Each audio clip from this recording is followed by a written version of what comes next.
श्रीराम जय जय राम। श्रीराम जय जय राम। श्रीराम जय जय राम। 23 பார்வதி தேவி பிறப்பு வளர்ப்பு. தக்ஷ யக்ஞத்தில் சதிதேவி உயிர் துறந்த செய்தியும் சிவனுக்கு கிடைத்தது. அவர் கோபமடைந்து வீரபத்திரரை அனுப்பினார். அவர் அங்கு சென்று யாகத்தை முற்றிலும் அழித்தார். எல்லா தேவர்களுக்கும் தக்கபடி தண்டனை அளித்தார்.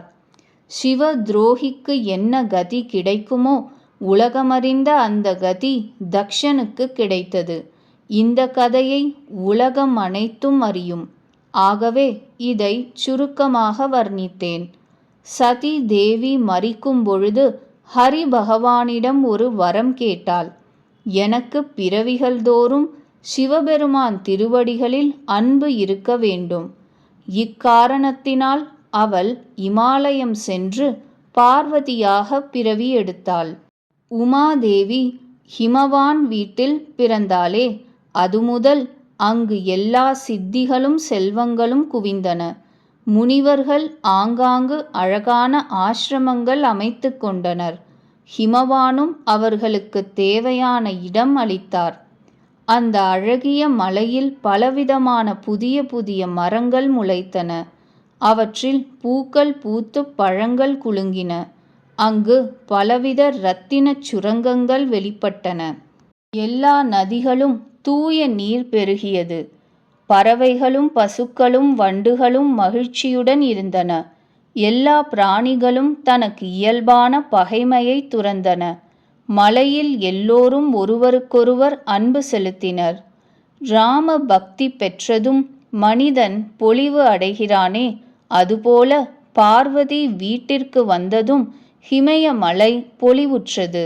அன்றாடம் அங்கு புதிய புதிய மங்கள விழாக்கள் நடைபெற்றன. அவற்றை பிரம்மாதி தேவர்கள் கொண்டாடினார்கள். நாரதர் இந்த செய்தியெல்லாம் கேட்டார். அவர் உவகையுடன் ஹிமவானின் வீட்டிற்கு வந்தார். மலையரசன் அவரை மிகவும் ஆதரவுடன் வரவேற்றார். அவருடைய திருவடிகளை துலக்கி அவருக்கு உயர்ந்த ஆசனம் அளித்தார்.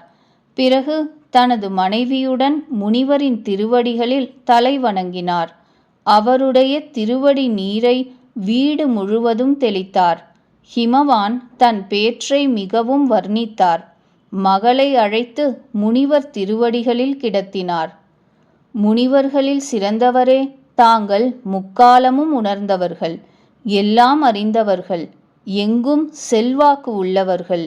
ஆகவே மனதில் ஆராய்ந்து பெண்ணின் குறை நிறைகளை கூறுங்கள். இவ்வாறு ஹிமவான் உரைத்ததை கேட்டு நாரத முனிவர் சிரித்துவிட்டு மென்மையாக மறைப்பொருளாகச் சொன்னார். உம்முடைய பெண் எல்லா குணநலன்களும் இருக்கும் சுரங்கம். இயல்பாகவே அழகும் சீலமும் அறிவும் நல்லதாக அமைந்தவள். இவளுக்கு உமா, அம்பிகா, பவானி என்ற பெயர்கள் பொருந்தும். எல்லா லட்சணங்களும் பொருந்திய குழந்தை இவள். இந்த குமாரி தன் கணவருக்கு மிகவும் பிரியையாவாள். இவளுடைய சௌபாகியம் எப்பொழுதும் நிலையானது, குறைவுறாது. இவளால் இவளுடைய தாய் தந்தையருக்கு புகழ் உண்டு. இவள் அகில உலகத்திற்கும் போற்றுதலுக்கு உரியவளாவாள். இவளை அண்டினால் கிடைத்தற்கரிது என்று ஒன்றும் இராது. உலகில் பெண்கள் இவளுடைய நாமத்தை நினைத்து கொண்டு பதிவிரதம் என்ற கத்திக்கூரில் நடப்பார்கள். மலையரசனே, உன்னுடைய பெண் எல்லா மாண்புகளும் பெற்றவள்தான். 2-4 அவலங்களும் உண்டு.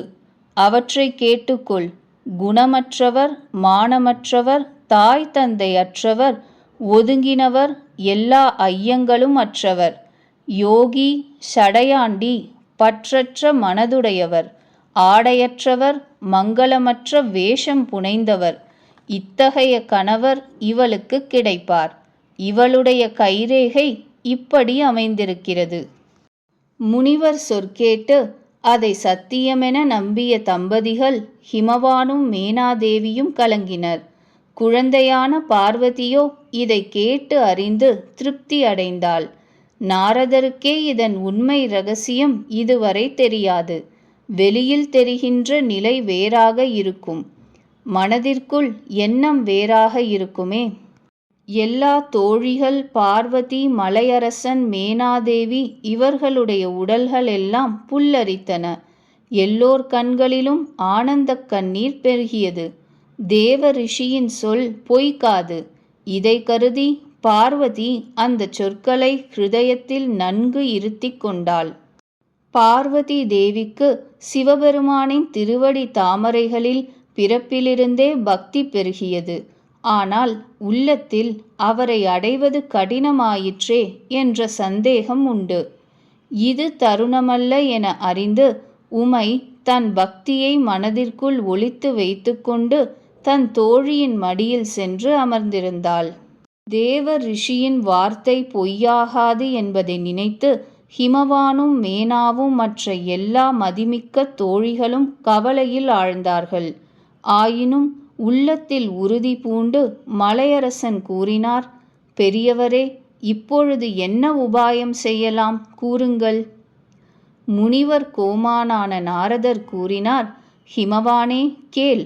பிரம்மதேவன் நெற்றியில் என்ன எழுதிவிட்டாரோ அதை தேவர், அசுரர், மனிதர், நாகர், முனிவர் என்ற எவரும் அழிக்க முடியாது. ஆயினும் ஒரு உபாயம் நான் கூறுவேன். தெய்வம் உதவி புரிந்தால் அது நிறைவேறும். உமாவுக்கு நான் முன்னே எவ்விதம் வர்ணித்தேனோ சந்தேகமின்றி அப்படித்தான் வரன் கிடைக்கும். ஆனாலும் நான் வரனை பற்றி என்னென்ன குறைகள் கூறினேனோ அவையெல்லாம் சிவபெருமானிடமே உள்ளன என்று அனுமானிக்கலாம்.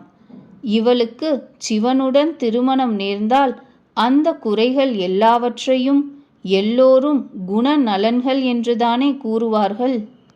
விஷ்ணு பகவான் சேஷ சயனத்தில் படுத்திருக்கிறாரே, அதற்காக அறிஞர் எவரும் அவரிடம் எந்த குறையும் கூறவில்லையே. சூரியனும் அக்னியும் நல்லது கெட்டது எல்லா ரசங்களையும் கபலீகரம் செய்கிறார்களே. ஆயினும் யாரும் அவர்களை மந்தமதி என்று கூறுவதில்லையே. கங்கையில் மங்களமானது அமங்கலமானது எல்லாம் கரைகிறதே, எவரும் அதை அசுத்தமானது என்று கூறுவதில்லையே. சூரியன், அக்னி, கங்கை போல சக்தி உள்ளவர்களை யாரும் குறை கூற மாட்டார்களே. அறிவிலிகள் அறிஞர்களாக நினைத்து கொண்டு இப்படி குறை கூறினால் அவர்கள் கற்ப முடிவு வரை நரகத்தில் வீழ்வார்கள். சாதாரண ஜீவன் ஈஸ்வரனுக்கு சமானமாவது எங்காவது உண்டா? கங்கை நீரினால் காய்ச்சப்பட்ட சாராயம் என்று அறிந்தாலும் சாதுக்கள் ஒருபோதும் அதை குடிப்பதில்லை. அதே சாராயம் கங்கையில் கரைந்துவிட்டால் அதுவும் தூயதாகி விடுகிறது. ஈஸ்வரனுக்கும் ஜீவனுக்கும் இப்படித்தான் வேறுபாடு. சிவபெருமான் இயல்பாகவே வல்லமை படைத்தவர். ஏனெனில் அவர் பரமேஸ்வரனான பகவான். ஆகவே இத்தகைய திருமணம் எவ்விதத்திலும் மங்களமானதுதான். பரமேஸ்வரனை ஆராதிப்பது கடினமாயிற்றே. ஆயினும் ஆழ்ந்து தவம் செய்துவிட்டால் வெகு விரைவில் அவர் மகிழ்ச்சி அடைவார். உமது பெண் தவம் புரிந்தால் முப்புறம் எரித்த பகவான் வரப்போகிற கேடுகளை நீக்கிவிடுவார். உலகில் எத்தனையோ வரன்கள் உண்டு. ஆனால் இவளுக்கு சிவபெருமான் தவிர வேறு யாரும் வரன் ஆகார். சிவபெருமான் வரமளிப்பவர், அடைக்கலம் புகுந்தவரின் பிணி நீக்குபவர், கருணை கடல், அடியார்கள் மனதை மகிழ்விப்பவர். சிவனுக்கு பூஜை செய்யாமல் கோடிக்கணக்கான யோகம் ஜபம் செய்தாலும் கோரிய பயன் கிடைக்காது. இவ்விதம் சொல்லிவிட்டு பகவான் ஹரியை நினைவில் நிறுத்தி நாரதர் பார்வதிக்கு ஆசியளித்தார். மலையரசனே, நீ ஐயம் களைவாய், மங்களமே உண்டாகும் என்றார். இவ்விதம் சொல்லிவிட்டு நாரத முனிவர் பிரம்மலோகம் சென்றார். அடுத்து நடந்ததை கேளுங்கள். மைனாதேவி கணவனை தனிமையில் சந்தித்தாள். கூறினாள், நாதா, முனிவர் கூறியதின் பொருள் விளங்கவில்லையே. எவர் உத்தம குலத்து வரனோ உரிய வரனை நமது கன்னிக்கு திருமணம் செய்து வையுங்கள். அல்லது பெண் கன்னியாகவே இருக்கட்டும். சுவாமி, பார்வதி எனக்கு உயிரினும் இனியவள். பார்வதிக்குத் தக்க வரன் கிடைக்காவிடில் உலகத்தினர் ஏசுவார்கள். இந்த மலையரசன் சுபாவமாகவே கல்தானே, ஜடம்தானே. சுவாமி, இதை நன்கு யோசித்துப் பார்த்து திருமணம் செய்து வையுங்கள். அதனால் பிறகு மனதில் தாபம் வரக்கூடாது. இவ்விதம் கூறிவிட்டு மேனாதேவி கணவரின் திருவடிகளில் தலை சாய்த்து வணங்கினாள். அப்பொழுது பிரேமையுடன் ஹிமவான் கூறினான், சந்திரனிடம் நெருப்பு உண்டாகலாம், நாரதர் வாக்கு மாறுபடாது. அன்பே, எல்லா கவலையையும் விட்டு பகவானை நினைத்துக்கொள். எவர் பார்வதியை படைத்தாரோ அவரே மங்களம் அளிப்பார். உனக்கு பெண்ணிடம் அன்பு இருந்தால் அவள் எவ்வித தவம் செய்தால் சிவபெருமானை அடைவாளோ அவ்வித தவத்தை சொல்லிக் கொடு. வேறு எந்த உபாயமும் கிளேசத்தை போக்காது. நாரதருடைய வார்த்தைக்கு காரணம் உண்டு, ஆழ் பொருள் உண்டு. ரிஷபக் கொடியோன் அழகானவர், எல்லா குண நலன்களுமே படைத்தவர். இதை புரிந்து கொண்டு நீ பொய்யான சந்தேகங்களை விட்டுவிடு. சிவபெருமான் எவ்விதத்திலும் குறையற்றவர். கணவர் சொற்கேட்டு மனதில் உவகை பூத்த மைனாதேவி எழுந்திருந்து உடன் பார்வதி அருகே சென்றாள். பார்வதியை பார்த்து அவளுடைய கண்களில் நீர் நிறைந்தது. அவளை அன்புடன் தன் மடியில் ஏற்றி அமர்த்தி கொண்டாள். அவளை மாற்றி மாற்றி மார்போடு அணைத்து கொண்டாள். அவள் குரல் தழுதழுத்தது. ஒரு சொல்லும் சொல்ல இயலவில்லை. எல்லாம் அறிந்தவளான ஜெகன்மாதா பவானி தன் தாய்க்கு சுகமளிக்கும் வகையில் மெதுவாக பேசத் துவங்கினாள். அம்மா, நான் சொல்வதை கேள். நான் ஒரு கனவு கண்டேன். என்னிடம் ஒரு வெள்ளை நிறத்தவரான உயர்ந்த பிராமணர் வந்து ஒரு உபதேசம் செய்தார்.